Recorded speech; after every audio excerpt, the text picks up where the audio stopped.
चलिए देखते हैं हार्ट कैसे काम करता है। ये हार्ट का डायग्राम बनाए हुए हैं, ये हार्ट है, ठीक है। हार्ट चार ह्यूमन का जो हार्ट होता है, आदमी का जो हार्ट होता है, मनुष्य का जो हार्ट होता है, वो 4 चैम्बर में डिवाइड होता है। ऊपर वाले को ऑरिकल बोलते हैं, नीचे वाले को वेंट्रिकल बोलते हैं, ठीक है।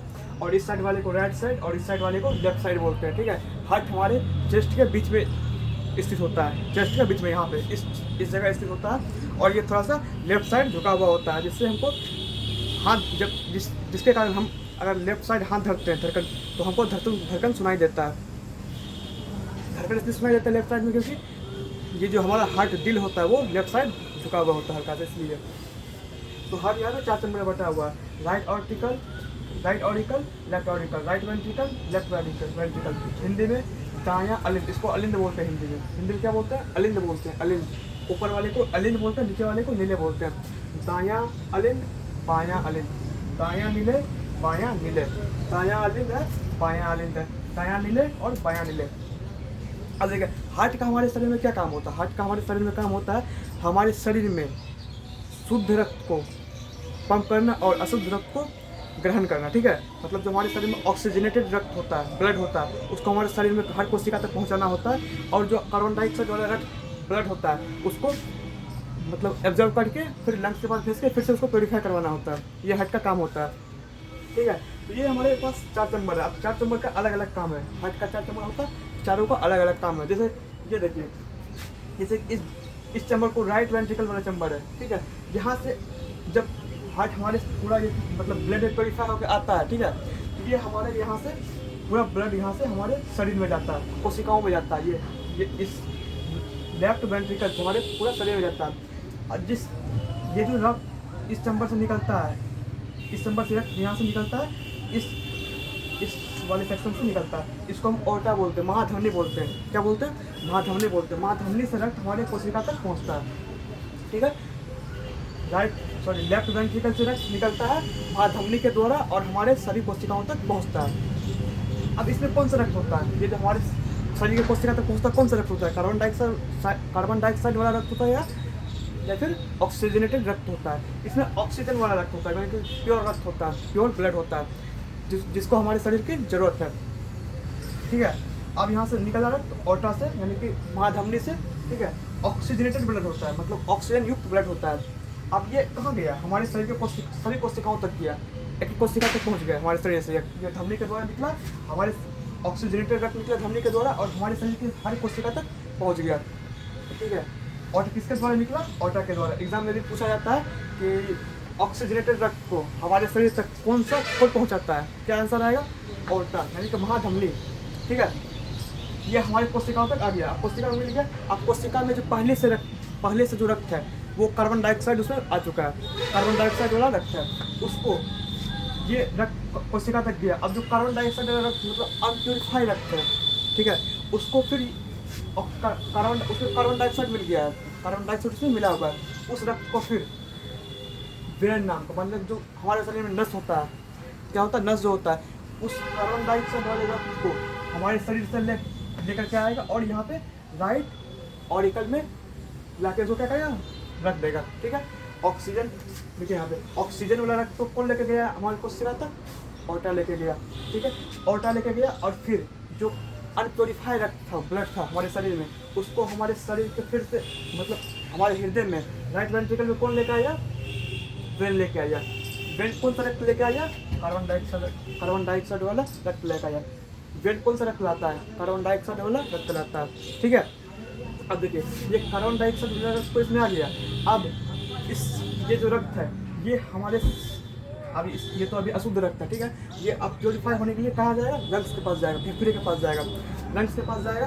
अब यहाँ से जितना भी मतलब अनप्योरीफाइड ब्लड था वो यहाँ आके जमा हो गया, स्टोर हो गया।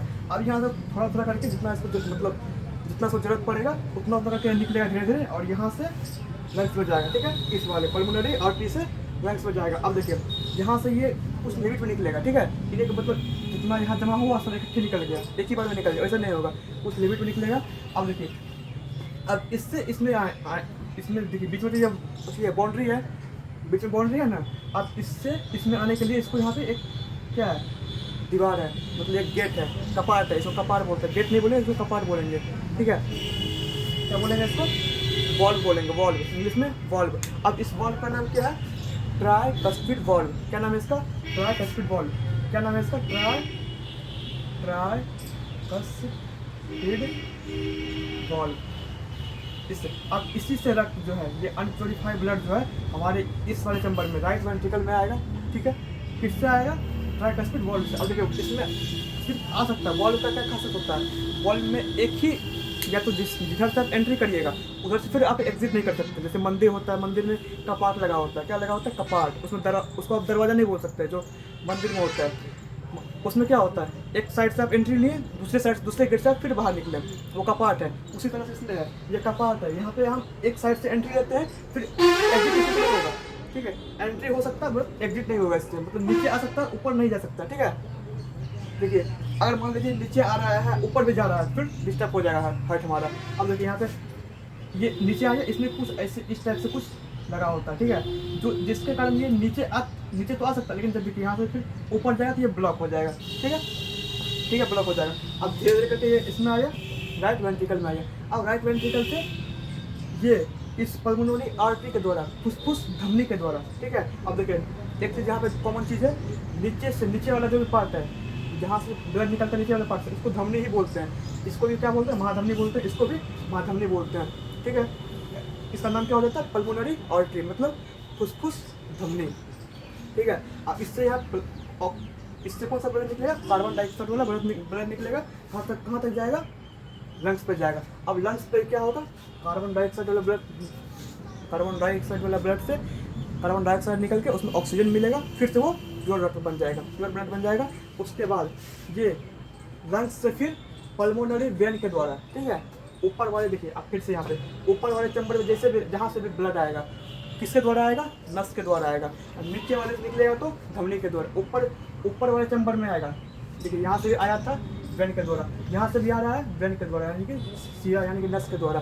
फिर निकलेगा तो धमनी के द्वारा, आएगा तो नस के द्वारा। ठीक है, अब देखिए यहाँ से लंग्स से ब्लड, कार्बन डाइऑक्साइड वाला ब्लड ऑक्सीजन वाला ब्लड में ब्लड मतलब बदल गया है। अब ये फिर से इस वाले चैम्बर में आएगा, लेफ्ट ऑरिकल में आएगा। किस में आएगा? लेफ्ट ऑरिकल, मतलब बायां अलिंड में आएगा। ठीक है, बायां अलिंड में आ गया। किसके द्वारा आया? फुसफुस सिरा के द्वारा आया। लंग्स से प्योरीफाई होके फुसफुस सिरा के द्वारा किस में आया? लेफ्ट ऑरिकल में आया। ठीक है, अब फिर ये इसमें आ गया। ठीक है, अब फिर इससे इसमें तो स्टोर हो गया आके। अब फिर धीरे धीरे करके थोड़ा करके जितना मतलब हमारे शरीर को जरूरत होगा उसके हिसाब से यहाँ से इसमें आएगा, फिर यहाँ से इसमें जाएगा, फिर हमारे सेल में जाएगा। अब फिर यहाँ से सेम यही प्रोसेस फिर से मतलब रिपीट हो गया इसमें भी। अब यहाँ से इसमें आया, अब फिर यहाँ से मतलब बीच में तो वॉल्व है, इसका बीच में क्या दीवार है, अब फिर आएगा कैसे? इसके लिए भी यहाँ पे ये है, जैसे इसमें था कपाट था उसी तरह से इसमें भी है। इसको क्या बोलते हैं यहाँ पे? इसको बोलते हैं बाइकस्पिड वॉल्व बोलते हैं। क्या बोलते हैं? Bicuspid valve. इसमें भी क्या होगा? मतलब एक साइड से आएगा लेकिन ऊपर नहीं जा सकता, बस सीधा ये नीचे ही आएगा, हमेशा नीचे ही आएगा, क्योंकि ये क्या है? वॉल्व है। ठीक है, वॉल्व है, इससे नीचे ही आएगा। जैसे इसमें नीचे आ रहा कई बार निकाल, एक ही डायरेक्शन में ये मूव करेगा। इसमें भी क्या होगा? एक ही डायरेक्शन में मूव करेगा, मतलब यहाँ पे है इससे तो नीचे ही आएगा, नीचे से ऊपर नहीं जाएगा। ठीक है, ऐसा होता है। फिर यहाँ से इसमें आ गया, अब फिर यहाँ से फिर सेल आ गया, फिर ये मतलब साइकिल चलते रहता है। अब ये पूरा जो ये कार्डियक साइकिल है ये कितना देर में समाप्त हो जाता है? मतलब एक साइकिल को पूरा होने में कितना देर लगता है? इस एक साइकिल को पूरा होने में, इस एक प्रक्रिया को पूरा होने में 0.8 सेकंड का टाइम लगता है। कितना सेकंड का टाइम लगता है? 0.8 सेकंड का टाइम लगता है इस पूरे काम को होने में। ठीक है, यहाँ लिख भी दी है कार्डियक साइकिल यानी कि हृदय चक्र को पूरा होने कितना लगता है? 0.8 सेकंड का टाइम लगता है। ठीक है, कितना टाइम लगता है? 0.8 सेकंड का टाइम लगता है इसको पूरा होने में। ठीक है, तो उम्मीद करता है आप लोगों को समझ में आया होगा। ठीक है, और इसमें और डिटेल्स से जानेंगे नेक्स्ट वीडियो में। तब तक के लिए जय हिंद।